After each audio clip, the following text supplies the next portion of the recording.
Now, a section of Sotik residents in Bomet County have also expressed their views on what they expect the head of state to address during his speech today at Parliament. Let's listen in. As you address the nation, unataka rais ufanye ikuwe effective maneno ya SHA. Juu hii maneno ya medication imekuwa very costly, because from time immemorial we are losing people kwa maneno ya cancer. So SHA ifanye kazi. So Mheshimiwa Rais, tacha hiyo maneno. Another thing, rais, maneno ya abduction. Maneno ya abduction imekuwa rampant. Countrywide, maneno ya abduction.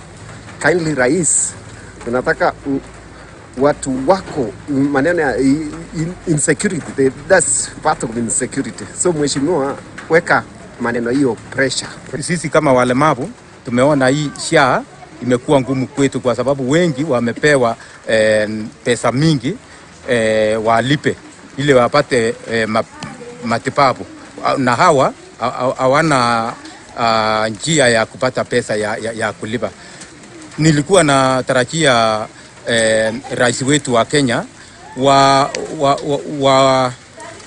direct mambo ya walemavu kuhusu afya, wapate matibabu bure. Malalamishi imekuwa mingi juu ya implementation ya SHA.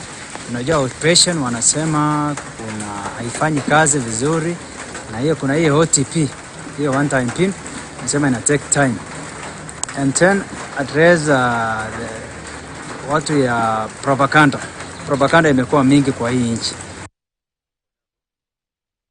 Stoke matters Adani. Now, billionaire Indian industrialist Gautam Adani has been charged with paying hundreds of millions of dollars of bribes and hiding the payments from investors in the United States, with the business